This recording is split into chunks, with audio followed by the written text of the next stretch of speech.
Hi everyone, this is another Chick Tract for Pride Month. I know it's a little after Pride Month, but the real Pride Month is the Pride Month in our hearts, right?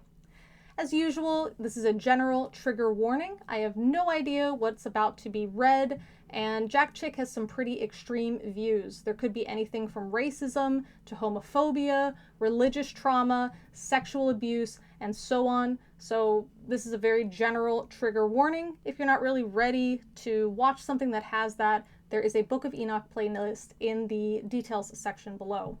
But that being said, let's get started. Yay!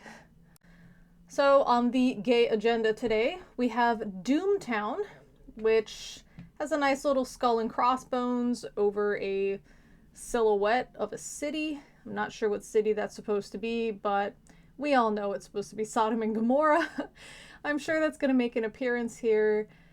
And as usual, I'm going to be describing what is in the background for those that are just listening and not watching.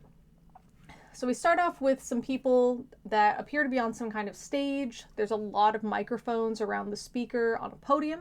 And that person is saying 12% of the little boys and girls growing up are going to be lesbians and homosexuals. And they are not going to be called, great, we're right into the anti-queer slurs, which interestingly, we do see queer here. I will say, as somebody who grew up when queer was considered a slur, that was a shock to see that show up as the accepted term. A little bit interesting for me, but you know, language evolves. We also have sissies. I've only really seen that these days in terms of men who are into dressing as women for sexual reasons. They're not transgender.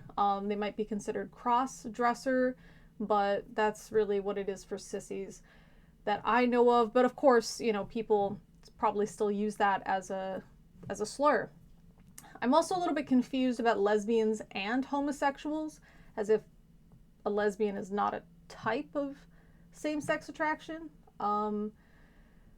This apparently is from AIDS What You Haven't Been Told, video by Jeremiah Films, and you know, maybe we should just watch that together if we can in some kind of live stream. That might be kind of fun. Let me know what you guys think. In the background, we've got a lot of people that, you know, there seem to be in support of what's being said. I don't see any real stereotypical stuff, not like Jack Chick uses in most of his drawings, although there's really big sunglasses, which I'm loving this. We also have a sign that says hate is not a family value. And again, this is one of those things where I am thinking about Jack drawing this and producing this, and there's got to be a point when he's thinking, how are we the good guys again? Because to say hate is not a family value and to associate it with the gays, right? These people that he's against, that would mean that he's okay with hating some types of people. Now, of course, the way that Christians rationalize this is they say, oh, it's not hate. I'm just telling you what God says. I'm not being hateful. I'm just a messenger for God, as if, you know, an all-powerful being needs you to be his messenger, but that's neither here nor there. On the next page, we have the speaker continuing. If research money for AIDS is not coming at a certain level by a certain date, all gay males should give blood. Whatever is required to get national attention is valid.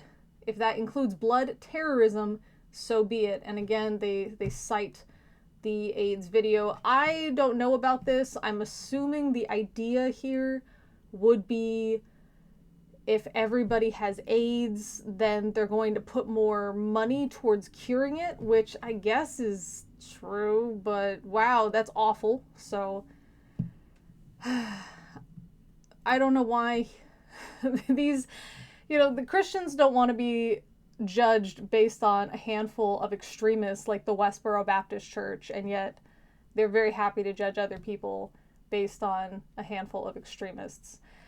We see that there's a sign in the crowd that says God is love, and another sign that says celebrate sodomy.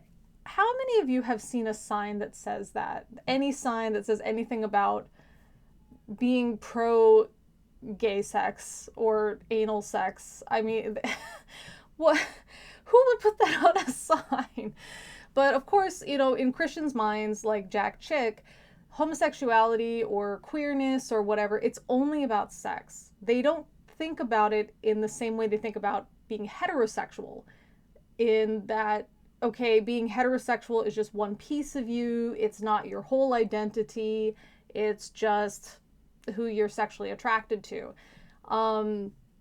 But instead, they think like it's all about sex and sexuality and sex, and that your whole existence is oversexed and everything, which I guess is perfect because my makeup today is inspired by the asexual flag colors, so I guess that doesn't really work.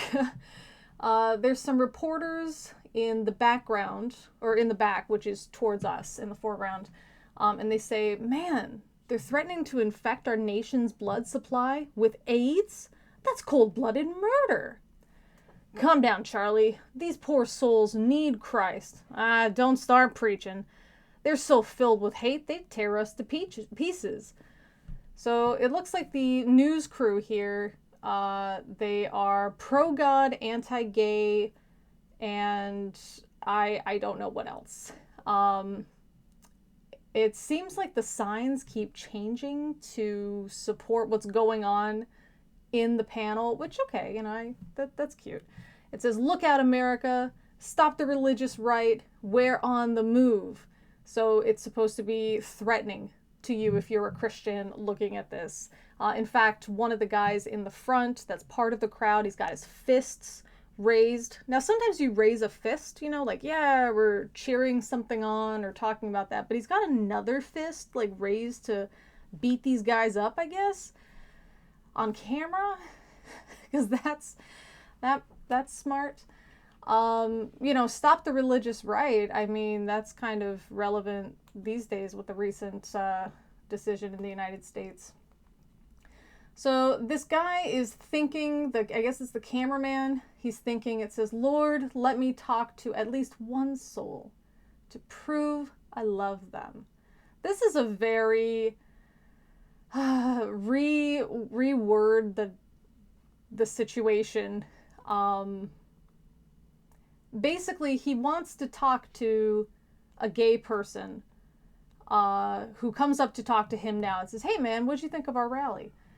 So the guy's thinking, "Oh, thank you, Lord." He wants this because in his mind, he has to tell himself, I'm doing this out of love. I'm doing this to show God's love. Because in reality, it's pretty disgusting, right? I have to talk these people out of doing something that comes naturally to them, because otherwise, the God that I believe in, who claims to be about love, is very happy to torture them to death. Or not to death, sorry, torture them after death for eternity in all types of horrible ways that we cannot even possibly imagine. And this is, thank you, Lord. This is the love that these Christians want to share. I'm really reminded of that scene from, what was it, Jesus Camp, where one of the young girls goes and talks to a teenage girl at a bowling alley to tell her that God put on my heart that I should pray for you, and she gives her like a little tract, probably a chick tract, you know, knowing how that they're that kind of evangelical. And it reminded me of when I used to do stuff like that, where you're constantly judging people and thinking that God is talking to me and telling me that this person is a terrible sinner, and as long as I can go talk to them and show them the love of Christ, that they're going to convert and be saved, and then they're going to see me in heaven and they're going to thank me, blah, blah, blah. It's a really gross way to navigate a social situation, to try to literally read people's minds because you think that you have such a strong connection to the creator of the universe that you can read people's minds through his power, so you can go save them because these absolute strangers you don't even know deserve eternal torture. What a way to view your fellow human beings, right? Absolutely disgusting. So in the next panel, we got this guy. Again, you know, I mentioned Jack Chick really has an excellent drawing style sometimes. Sometimes it's very cartoony, which is fine in its own right. But I mean, these are really good images. Let's just appreciate that. So he says, you guys are about 4,000 years too late. This is Sodom and Gomorrah all over again. Wow, cameraman, coming in hot with that one, right? So this guy, just a random guy, asking him, hey, what did you think of our rally? And he's like, you guys are gonna die in fiery torture and you deserve it, you know. So that guy says, what? Is this a Bible thing? If it is, I don't want to hear it. I mean, what gay person in America hasn't had this thrown at them? Oh, a Bible thing? Is that what this is? I'm not too familiar with Sodom and Gomorrah being thrown at me constantly. And in the next scene, we have, it looks like the cameramen are loading up their equipment.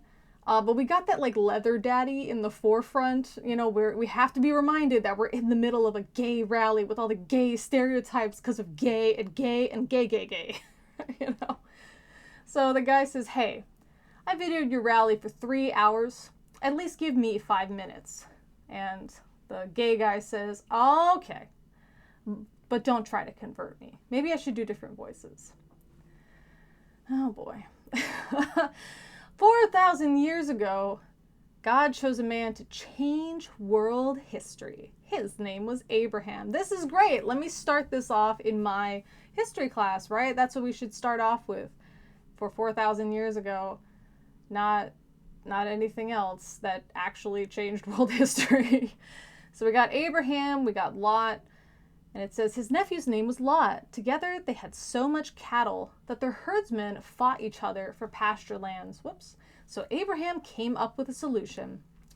Pick whatever land you want, Lot. We got a cool lizard hanging out. The lizard is like, don't pick this land. I live here. This is my land. And it says greedy Lot chose the best land. I want the plains of Jordan, says Lot, who has really beautiful hair and like a really nice European nose. Good job. Good job, Jack. But the city of Sodom was down there. Lot didn't know that he had chosen to live in Doomtown. Wow. Doomtown. Imagine now that you're like the gay person listening to this, because this is supposed to be the cameraman like explaining this. Doomtown. You know? So Abraham served the Lord in the plains of Mamre, but Lot settled in the city of Sodom. This was the worst mistake Lot ever made. Well, not if this picture is of Lot. Look how fabulous he looks. He's got his apples, which is probably cultivated in Turkey, just in case you guys care. He's got his grapes. He's got beautiful robes, some kind of collar, some kind of vest, a shiny cup. His hair is really nice. He's got a pillow that looks like it's satin. He's got a jug of some kind of liquid. I mean, this does not look like a mistake, right? But we know what's going to happen because in the next scene, wow. And I have to describe this. So the biblical quote from Genesis 13:13 says, "But the men of Sodom were wicked and sinners before the Lord exceedingly." So what does that mean to our good friend Jack Chick? Well, it means we have some kind of leather daddy kind of looking guy being passionately kissed by a drag queen. Now this is interesting. We've got like the nails and stuff.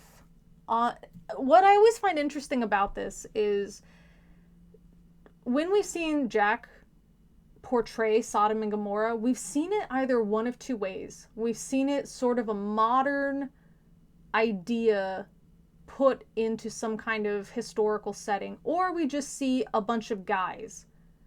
So it's a little odd. Now, this guy, the leather daddy looking guy, he is sweating. He's got a triangle for an earring.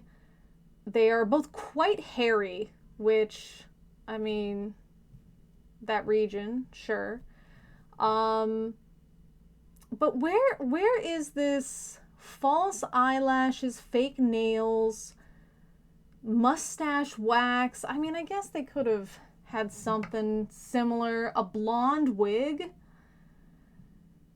And I mean, this kiss, if you're just listening, I would try to pause it and just look at this kiss. I mean, look at how passionate this kiss is. This guy's sweating. I bet Jack Chick was sweating while he was drawing this, let me tell you. I mean, for somebody who is disgusted by gay people, that is a lot of detail to put on two men kissing hard. You know what I mean? This is like the kind of stuff that you draw as a teenager because you're embarrassed of your sexuality. You know what I mean? This is not like a good Christian man who is trying to show how disgusting it is, lovingly shading everything so well, giving these guys a nice chiseled jawline underneath that fuzzy beard. You know, this is dedication. I mean, these are detailed. You see how muscled they are in his forearms. He's got some kind of tattoo, which I'm not sure what it's supposed to mean.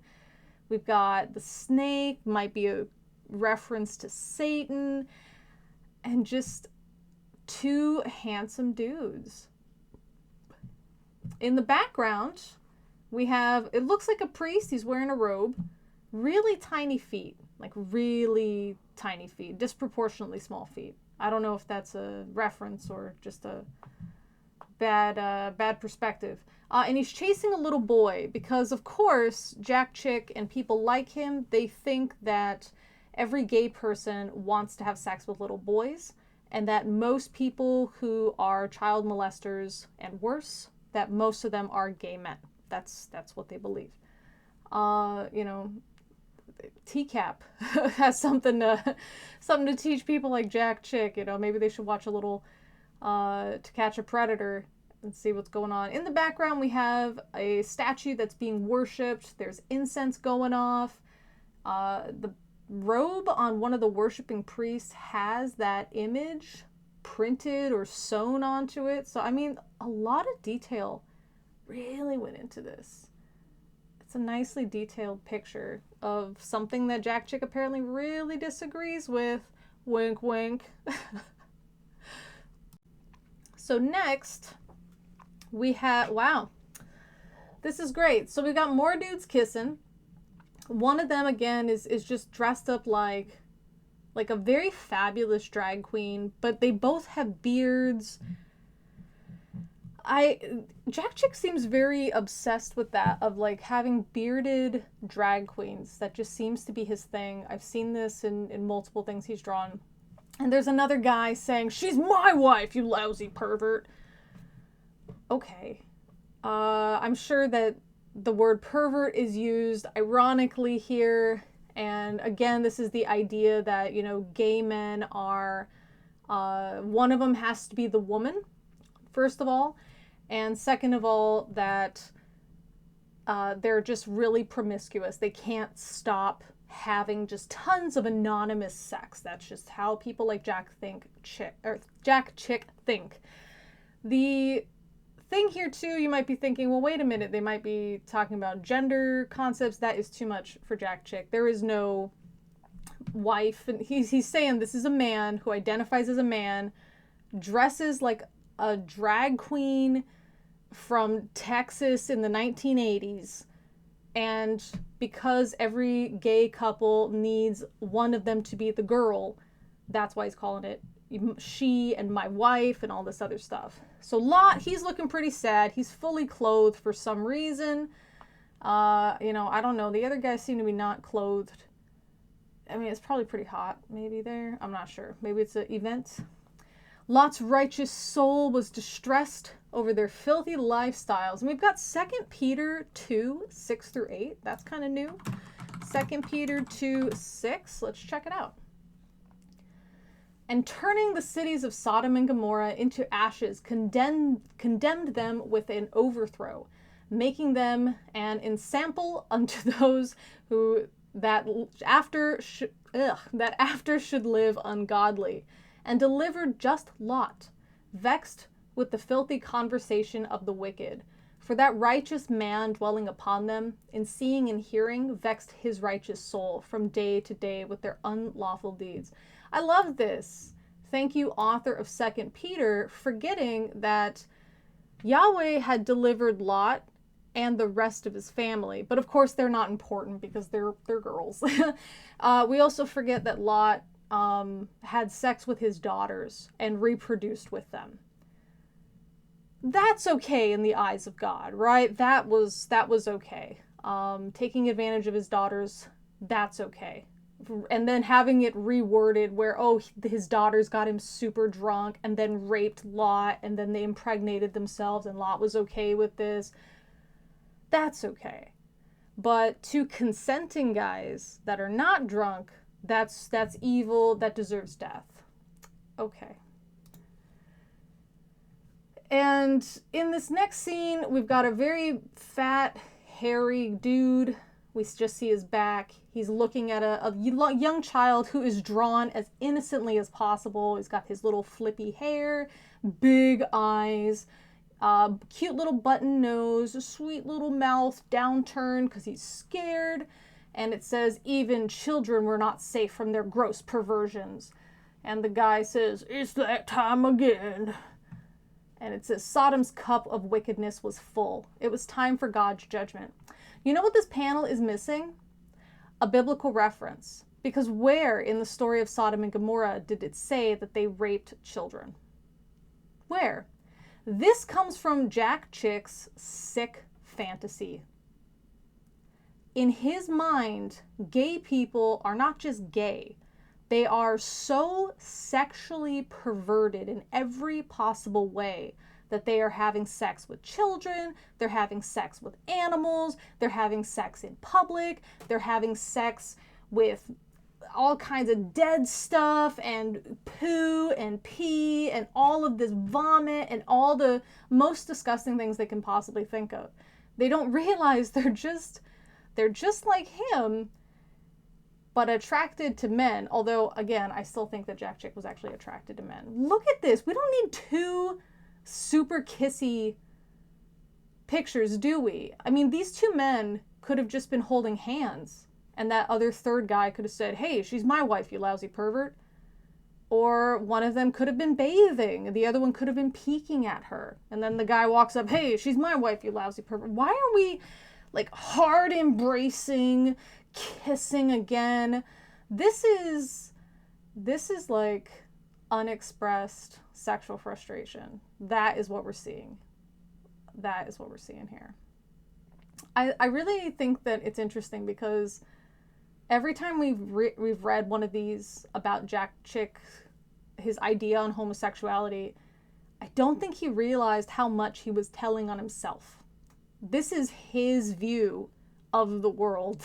This is not gay people's view of the world and each other. This is his view. And I don't think he realized that's the message he's actually getting across. Can you imagine if you were a gay person and somebody hands you this tract and that person genuinely thinks, once they read it, they're gonna convert to Christianity and give up their sinful lifestyle. This like weird, lusty, closeted bisexual man's creepy beliefs.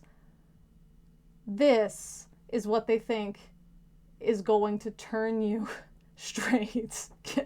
Let's just remember that. That's the goal. That's the whole point of this tract, is to make you turn straight. What? Right? Think about it. That is all he drew this for. Really, Jack Chick drew it for himself. You know he did. Can you imagine he dies, he's in front of God, and he's like, oh, I made those chick tracks, that did your work, Lord. And God's like, what are you talking about? Those were some nasty fantasy nonsense. No, God, I made it for you. No, Jack, you made these for you. So in the next panel, we have God and two angels appeared to Abraham and told him that Sodom's days were numbered. Abraham begs God to spare the city. Oh, if there's 50 righteous, will you spare it? Blah, blah, blah. But Abraham knew that Sodom was doomed. God finally agreed to spare Sodom if he found only 10 righteous, because, that's the way that Yahweh works, right? When Yahweh chooses to do something, you can plead and beg him to change his will. And that's what we want to do as good followers of Yahweh, is constantly question his will and beg him to do other things, because we don't actually trust the will of God, right? I mean, if Abraham really trusted the will of God, he would have been like, yeah, that's it, man. That sucks, but that's it. Not, what about 50 people? What about like 10 people? What about like one person that's righteous? Will you spare the city? And God would be like, yep. This is not an all-powerful deity. This is a character in a story. Let's be honest. So there weren't even 10 people in the entire city who loved God. Better question. Were there 10 people in the entire city that God loved? That God would accept? That God wanted to save? Because if there were, under the beliefs that Christians have about their God, he would have saved the city. He should have saved the city. He should have given them every opportunity to meet him, to fall in love with him, to see that he loves them and wants the best for them. But no, instead he's got his two besties, Abraham and Lot, and they're hanging out together, conspiring and complaining and worried. And the people in Sodom and Gomorrah are just part of the story. They're not real people. The people that Jack Chick lovingly drew as two people that are living in Sodom, that's the most love any Christian has ever given them, because even God didn't love them. So that was probably the better question. Were there even 10 people in that city that God loved? Were there 10 people in that city that Christians love? Because this is what they're saying when they talk about gay people as sodomites. They're saying you deserve to die a horrible death. There is no hope for you, and I hope that you are burning alive forever if you don't believe this thing that I'm telling you that has no evidence to support it. If you don't believe my words, well, you deserve to die in a really bad way and then go to hell to be tortured forever. That's what they really believe. Where's this part here that we're seeing, that cameraman sharing the love of God? I'm not seeing it yet. That evening, Lot sees the two angels. They're appearing as men. I'm kind of going through this a little quickly. We've been through this story a few times. Lot moved quickly to get them off the streets because he knew the Sodomites would rape them the first chance they got. Again, we've got these two really super drag queens. One of them's got an Elvis pompadour. The tall one's mine. Tonight we party. Yeah, fresh meat. And then the angels are like, we're going to stay in your house tonight, Lot. That's interesting. The last time we read this, they're Lot's arguing with them because the angels wanted to roam the streets, knowing full well what was awaiting them. They were like, no, Lot, that's okay. We're going to roam the streets. So they're in his house. We got another leather daddy with glorious long, it looks like blonde hair. We've got another person with blonde hair. Wow. We've got a guy with a Oompa Loompa hair swirl. I don't know. And it says, Lot, give us those men. Bang, bang, bang, bang, bang. We're going to rape them. I mean, that, I guess, is kind of what they said in the Bible, which is interesting. We don't see a biblical verse there. Lot, looking like Bilbo Baggins in this particular panel, says, my brothers, this isn't right. Take my virgin daughters instead.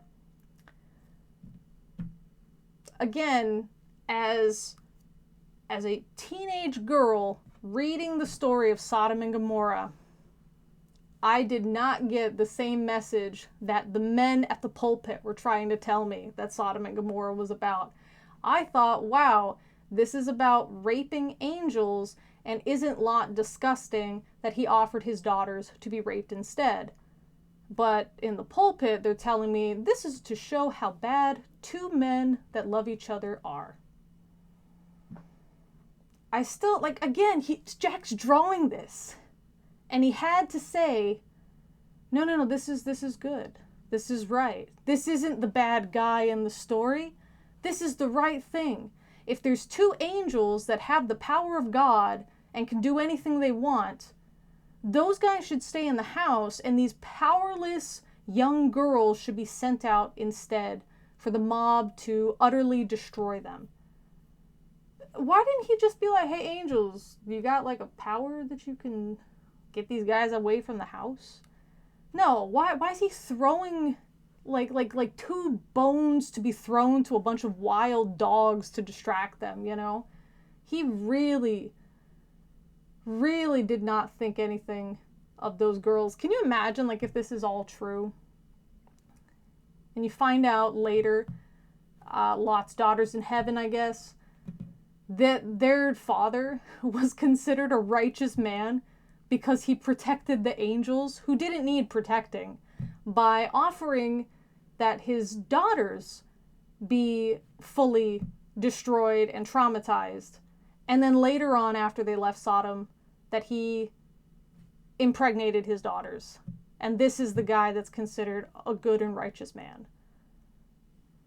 Can you imagine this too? Take my virgin daughters instead. And the guys are like, no. And so Lot goes back in the house and the daughters are like, oh, Dad? What? Gross. I still can't believe this story is still told as like God's righteous judgment against gay people. Oh, those people that want to enter into marriage and have a monogamous relationship recognized by the government. This story represents them. Like, just very... There are no words. So the guys, again, I don't know who this guy looks... He looks like Divine. That drag queen Divine. That's who he looks like. Since you won't give us the man, Lot, we'll take you. Grab him. Another... I don't know. He should have looked up, like Jack Chick should have looked up some hairstyles from back then. These are very... I mean, even at his time, when this was written in 1999, these hairstyles were not popular then. So I don't even know where he's getting these ideas. Lot was terrified as the swearing, clawing perverts lunged for him. I want that bigot first. That bigot? Does Jack even know what year it is? Does he know what he's talking about? Where he's, you know, am I drawing about what happened in Sodom and Gomorrah, or is this panel supposed to be about what's happening today? Like, why are we using those terms? None of this is cited biblically, where they're like, oh, we're going to grab Lot instead, and they're all saying, you know, profanities, they're clawing at him, they're all perverts, etc. What if they, you know, what if some of them showed up just to, like, get the guy to pay taxes or something? They're calling him a bigot for what? What are they calling him a bigot for? There's Jack. So now the gays have been blinded. The lust-filled mob is blinded by the angels, which, you know, they could have done that anytime. Again, with the wigs. These are... Wow, Jack. I feel like there's a reason he keeps drawing the wigs like this. That we keep seeing this specific era of style. And I feel like it has something to do with like a backstory that we still have to unlock from Jack Chick. So these horrible people in the mob, they wear themselves out. They're trying to find Lot's door, so he leaves. The angels are like, dude, we gotta go. And I guess the family's like, oh, they're crazy. And they laugh at God's warning, so God grabs, you know, just his wife and 2 daughters, which are not listed in 2 Peter. They're being dragged out of the city. Hurry, you know, escape. We can't destroy Sodom until you're safe. Well, then what are we hurrying for? What are we escaping for? Just go, move along, and then we'll destroy Sodom. And then it happened. This is another kind of graphic one. We didn't see such a graphic one last time. We saw the city kind of getting burned, but now we see people on fire. The Lord rains upon Sodom and Gomorrah, brimstone and fire from Genesis 19:24. And it said he destroyed an entire city because of the sin of homosexuality. Citation needed, Jack Chick. Citation needed. And again, even if that was true, which it's not, the way that he portrays Sodom and Gomorrah, like their inhabitants' behavior, he can see that's not what's happening at the time that he was alive, right? Nobody was running around like chasing little kids in the street and openly making out with each other, and two gay men are referring to each other as girlfriend or wife. He could see that, right? That the even if it was the sin of homosexuality in Sodom, this is clearly a different thing in how it's presented today. Like they're not the same. Jack. Very black and white. Abraham watched from a distance as God cremated all who rebelled against him. And then it says in all caps and bold, God doesn't play games. I mean, I think he does. Has Jack Chick read the story of Job? Rebellion is as the sin of witchcraft. Wow, that's it. That's all you got to do to perform witchcraft, huh? You got to just say, I don't believe in God, and that is witchcraft. Well, we're all witches, y'all. This is 1 Samuel 15:23. Let's just see what it has to say. For rebellion is as the sin of witchcraft, and stubbornness is as iniquity and idolatry. Because thou hast rejected the word of God, he hath also rejected thee from being king. I mean, this looks like it's specific to, Samuel, but okay. All who rebel against God will be cast into the lake of fire. Notice that's not cited. Rebellion is as the sin of witchcraft. That's cited. But all who rebel against God will be thrown into the lake of fire. That's not cited. A lot of this is uncited, Jack. Guess he was just really too concerned. He probably meant to cite it, but he had to go back and add more shading on the disgusting gays that were kissing really hard and sweaty. Had to keep going back to that panel. God gave his laws to Moses, and like it or not, God condemns the sin of homosexuality. And then Leviticus, which I'm sure everybody knows the Leviticus terms about kill people because they're gay. Well, great. So God gave his laws to Moses. Like it or not, God condemns the sin of homosexuality. Cool. Like it or not, there's no evidence for your God. So let's start there. Don't tell me what your God thinks before we establish that he actually exists. So now we're back in the present era, and the gay attendee is talking to the cameraman, and he says, a lot of people are mad at you. Why are you sticking your neck out like this? And this guy, who does he look like? He looks like... Oh, I completely forgot. I'm sure somebody will mention it in the comments. But he looks like one of these gunslinger type of guys from the 70s. I can't remember the guy's name. And so the cameraman says, I'm sure after a hair flip, look how intensely he's staring at this guy. He's giving him bedroom eyes. He's really lustily looking at this guy. And he says, because I really care about homosexuals. And I want them to know that they will face a horrible judgment. Wow, that's the way that I express that I care about somebody. Hey, this God that I chose to believe in thinks that you are worth nothing. And in fact, you're so gross that he thinks that you're worthy of eternal torture. And you know what? I agree with him, but I don't want you to go to that eternal torture.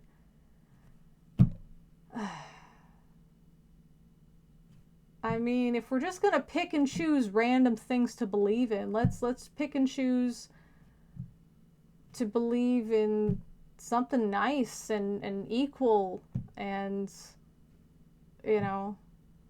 something that has scientific facts to back it up. How about we just pick and choose that? Why are we going to choose something terrible that doesn't have evidence for it? So basically he's saying, because I believe really just nonsense things, and I'm going to keep talking at you instead of having a conversation with you, because I think you're disgusting. But I don't want you to be disgusting based on my nonsense things that I believe. I mean, that's what he's saying. And again, Christians think they're the good guy here. That's what he thinks. He thinks he's the good guy. Ah, Jack. Cameraman again. But the good news is that God loved homosexuals and wanted to save them and set them free. Well, then do it, God. Why is he sending you, the cameraman, to talk to one random guy? Why doesn't he just do it? How about he can just say, you know what, let's allow the gays in heaven. He could do that. It's his own rules. What? And again, this makes sense to Jack Chick. So we're talking about, John 3:16, etc. This guy cries and he says that I'm a sinner. Please come into my heart. Blah, blah, blah. And then the last panel, as usual. Jack. This one was a bit more interesting, I would say, in terms of like really showing us how twisted some of these Christian beliefs are. And again, they don't have anything to do with the Bible. We're talking about children being attacked and like drag queens and calling each other wife and stuff. These are nothing that's in the Bible. This is what is in a Christian's belief. Christians like Jack Chick, not most, I hope not most Christians, but I would say not the average Christian or non-fundamentalist Christian. But this is what fundamentalist Christians actually believe. And I really think that's a big deal, this panel here. But there weren't even 10 people in the entire city, who loved God. And I think that God loved is probably a better way to write it. Because really, if God really did love gay people and wanted to save them, he would just already have allowed them into heaven. Right? Why do we gotta do this song and dance? Anyway, guys, that's Doomtown. So if you guys have any questions or comments, feel free to post it in the comment section below. If you got other ways you want to check out the stuff that I say, we got some links to different social media accounts below. And the pinned comment also has a Patreon link if you want to support what I do, since I don't have any ads on my channel, so I don't get any money from YouTube. Feel free to, go ahead and check those out. But as always, guys, thanks for listening.